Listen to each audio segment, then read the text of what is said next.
Hello? Can you hear me? I am searching, whether it's the cities, the quiet suburbs, or in the beauty of nature. I will find it.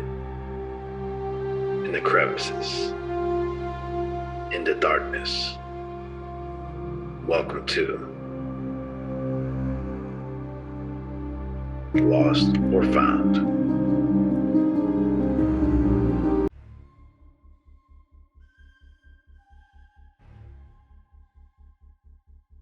But what if child is a monster in the eyes of his mother? My son Jacob, he just turned 16. That's a handful for any kind of mom.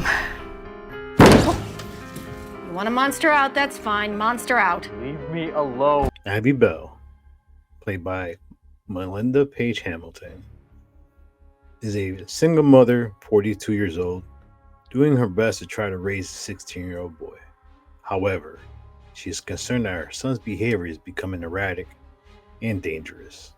Jacob, played by Baileyedwards, is a kid with a unique but disturbing sense of humor. You see, Abby suspects that her son is on a path to commit an atrocity and possibly a school shooting.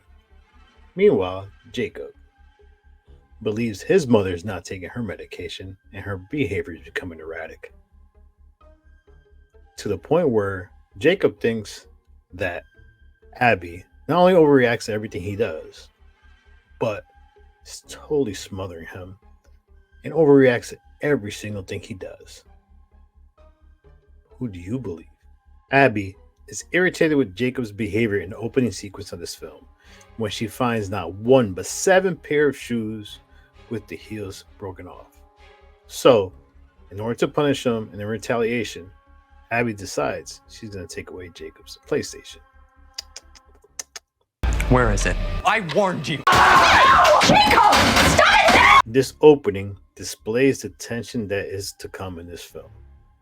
But Abby has this one tendency where she makes excuses for Jacob's erratic behavior. So, 28 minutes into this film, Abby begins doing a video blog.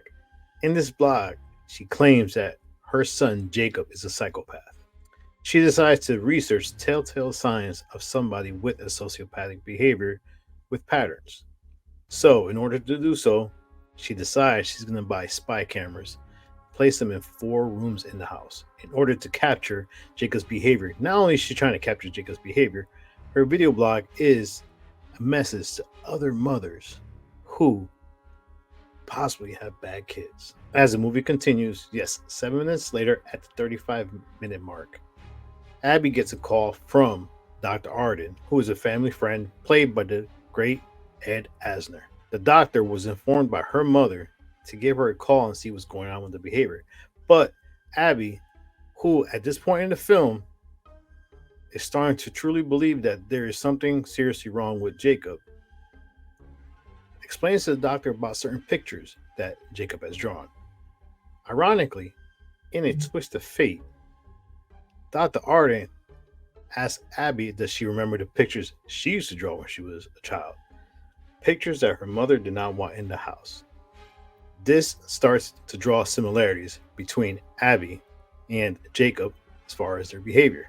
During this conversation with Dr. Arden, Abby was adamant that there was nothing wrong with her, to the point where he even asked her, for the second time in this film, an adult asked her, "Are you taking your medication?" In which she lashed out in anger and hung up on the doctor saying, "Who are you? I don't need anybody to tell me I need help."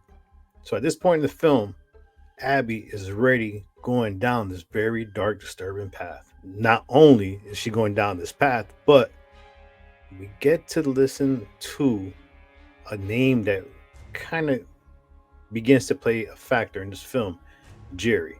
Now, I'll explain who Jerry was and what he did, but the fact that Jerry was Jacob's age when he committed these acts of, atrocities. At the 54-minute mark in this film, Jacob discovers one of the spy cams that his mother put in a digital picture. So he searches around the house and he finds her control room. Now Jacob goes through some of the footage that his mother's been collecting under the folder M.O.M. Now, this is a very ironic and telling part of this film because this is one of the first true parts in the film where we see some kind of emotional reaction by Jacob. He's literally crying as he's watching this film, but this is what exactly sets off the trigger for the rest of the film, because after this scene, this film intensifies and the game begins on who is truly the monster in this film. During one of the interactions between Jacob and Abby, at this point in the film, well, Abby's in the closet and, well, Jacob's in his closet as they're interacting, and there's this term that we heard for the second time: psychosomatic projection. Psychosomatic projection. Psychosomatic. What can I do, mister? Makes fit. Be silent!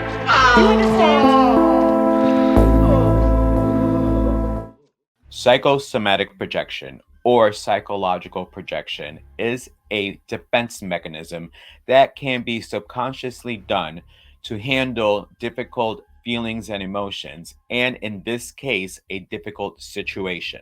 What the individual does is project their own feelings or emotions onto someone else instead of them dealing with it. And in this case, the inside had become the outside, making these thoughts irrational thoughts an actuality. It was the trauma that Abby went through when she witnessed Jerry killing his classmates that made her look for the same in Jacob. Now, the videos in his cloud, some of them were questionable, especially anything involving killing animals, but some of the other behaviors that he demonstrated, you see in other individuals who do not have any psychological disorders. You see, the further that Abby projected onto Jacob, the more he started to react in the ways that she was looking for.